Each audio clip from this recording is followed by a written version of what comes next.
Selamat pagi buat kalian semua. Terima kasih yang sudah mengikuti video ini. Selamat menonton, enjoy. Hari ini kami berkesempatan mendatangi toko usaha milik Ibu Maya selaku pelaku pembisnis. Perkenalkan juga, sebelumnya nama saya Dedi Christian, saya dari kelas 22 PA2 profesional. Ya, Bu Maya, mohon perkenalkan diri.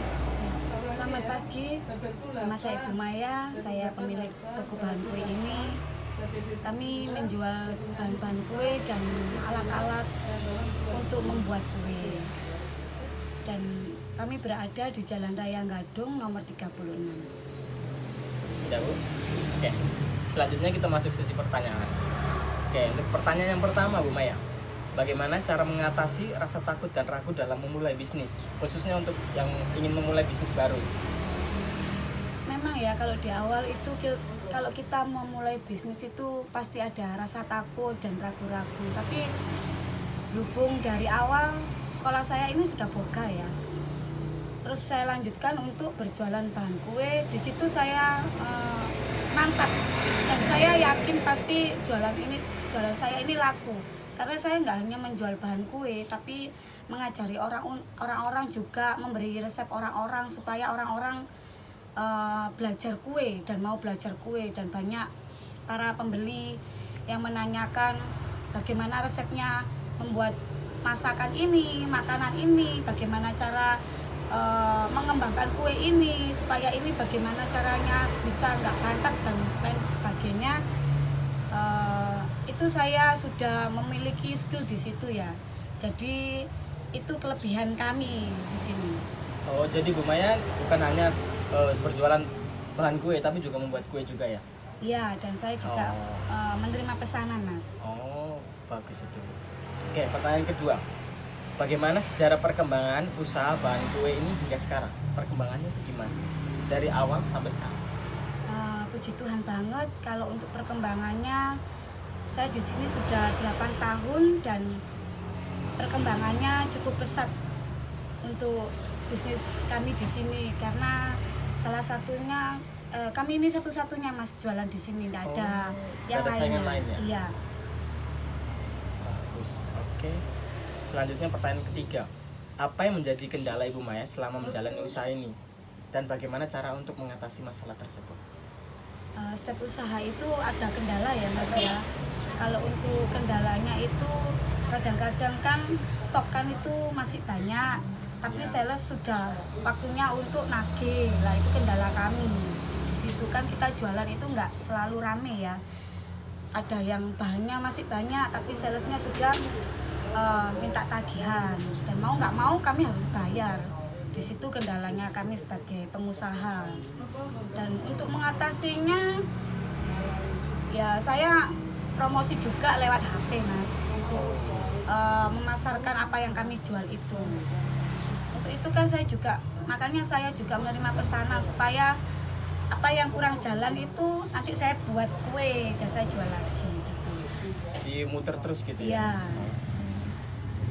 Iya. Oke. Apa strategi Bu Maya yang terapkan dalam usaha ini? Strategi saya mungkin kalau bahan-bahan kue yang lain jualan itu kurang memahami ya apa yang dijual. Tapi kalau saya di sini, katakan saya seperti kayak dokternya kue ya Mas.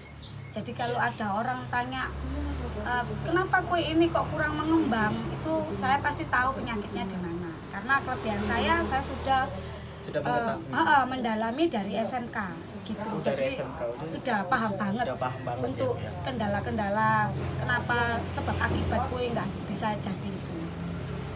Jadi orang-orang kalau beli ke saya senangnya seperti itu Mas. Jadi Mas bisa diajak komunikasi, bertukar pendapat gitu. Kelebihan saya dari bahan-bahan kue yang lain. Oke. Menurut Ibu Maya, apa sih untuk menjadi tips pengusaha seperti Ibu Maya ini, gimana tipsnya bagi kita yang mau ingin belajar bisnis? Pertama harus menguasai banget apa yang kita jalani usaha ini. Jadi kita harus tahu dulu apa yang kita ingin kuasai gitu. Iya, jadi kalau hanya untuk mencoba-coba aku ingin jualan ini supaya menambah penghasilan, itu kayaknya kalau bahan kue seperti kami ini kurang Mas, dengan persaingan sekarang yang banyak ya. Iya, banyak. Nggak hanya saya aja, masih banyak bahan-bahan kue yang lain. Tapi kan karena kami ini punya itu tadi ya Mas kelebihannya ya. Jadi kita harus menguasai usahanya dulu. Terus kita juga cara ke customer harus sabar Mas. Harus sabar, harus telaten, itu harus kita sebagai pengusaha. Sabar untuk menghadapi setiap customer. Banyak orang kan bermacam-macam watak ya. Iya. Jadi kan kita juga harus sabar menghadapi mereka. Harus dengan senyum, dengan hati yang gembira, sehingga auranya positif terus dan banyak pembeli yang senang gitu loh sama kita Mas. Oke, berarti tipsnya itu setidaknya kita harus punyai rasa aku minatnya di sini, jadi kita jualannya di sini gitu. Iya. Jadi nggak boleh coba-coba. Iya. Kalau bisa sesuai faknya. Sesuai Jadi kemampuan lebih kita. mantap. Iya. Oke, terima kasih atas waktunya, atas kesempatannya Bu Maya yang berikan kepada saya. Terima kasih juga untuk semuanya yang sudah menonton. Ingat bahwa kesimpulannya adalah menjadi seorang pengusaha yang sukses seperti Ibu Maya tidaklah mudah. Akan sangat banyak rintangan untuk menjadi sukses seperti apa yang kita inginkan. Sukses bukanlah hal yang instan. Dari pengalaman Ibu Maya, pelajaran yang penting dapat diteladani, yaitu sebagai pengusaha sejati adalah jeli melihat peluang, percaya diri, tekun dan berani mengambil risiko. Begitu Bu Maya? Iya, Mas. Oke, terima kasih. Sama-sama. Salam, sampai jumpa di video selanjutnya.